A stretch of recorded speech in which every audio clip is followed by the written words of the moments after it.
Hi friends, welcome back. Hope you all are doing good. Today we'll see how to bake a sourdough sandwich bread. And also I've bought some cast iron pans, so I thought of unboxing it with you. So let us see how to bake the sourdough sandwich bread. For that you need to have the sourdough starter.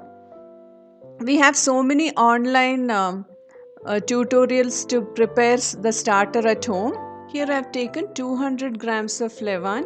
To prepare the levain, I have mixed 70 grams of well-fed starter, 70 grams of flour, 70 grams of water and 35 grams of sugar and allowed it to rest till it doubles in size, and from that I have taken 200 grams of levain. Into this we'll add 1 egg, 200 ml of lukewarm milk, 3 tablespoons of sugar,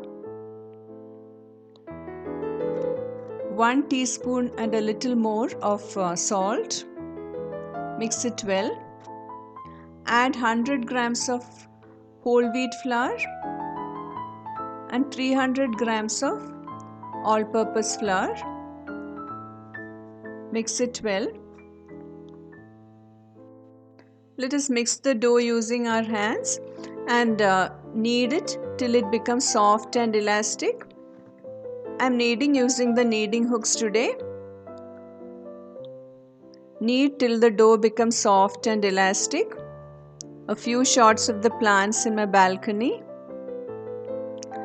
Now the dough is quite well kneaded. Into this we'll add 2 tablespoons of butter and knead the butter into the dough. I've used the kneading hook for about 5 minutes. Now the dough has become very soft and elastic, and see it is so nicely stretchable. You can knead the dough by hand for about 20 minutes till it reaches this stage. Now we'll bring it into a nice ball and keep it for 5 to 10 minutes till the gluten relaxes. Sourdough bread baking started in ancient Egypt. Before the coming of commercial yeast, this was how bread used to be baked. Here the bread is leavened by slow fermentation of the dough using natural yeast and hence very flavorful.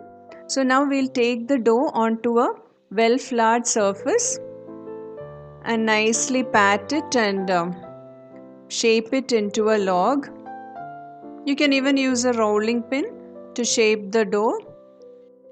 The sourdough bread is leavened using the natural yeast which we capture while preparing the starter. Although the sourdough bread is also made of the same flour used for regular breads, it is more nutritious because of the process of fermentation using natural yeast.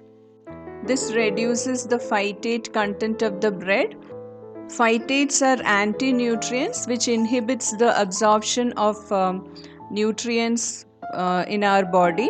So this fermentation reduces the phytates in the bread and makes the bread more nutritious. Also, sourdough bread contains more of folates and antioxidants than other breads. Now we'll transfer the dough to a 9 by 4 inch loaf tin, well greased. Allow this to double in size, maybe 4 to 5 hours or 6 hours depending on the starter. Now let us see the cast iron pans. I have bought a grill pan and one appachatti and a pan to make paniyarams or unniyappams. It's always better to use vessels made of natural material. Now we have to season this also. It's about 5.5 hours now. So let us check the bread. Yes, the bread has risen. We'll brush some oil or ghee and bake it at 200 degrees Celsius for 45 minutes. Meanwhile, let us season the pans. Here I washed the pans well with water and soap.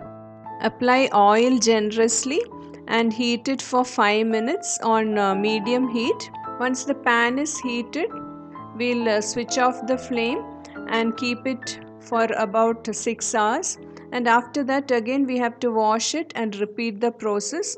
So we have to do it for about 5 to 6 times, and after that the pan will be seasoned. to be used. Now the bread has baked well, but we can see a crack here on the side. That is because the bread was not proofed enough during the second proofing. We should have left it for some more time for proofing. But it's okay, the bread has come out very nice. If you liked the video, don't forget to press the like button, and if you have not yet subscribed to the channel, please consider subscribing. And if you are interested in sourdough baking, please leave your comments in the comment box so that I bring more sourdough recipes. Thank you for watching. Take care, stay safe, bye.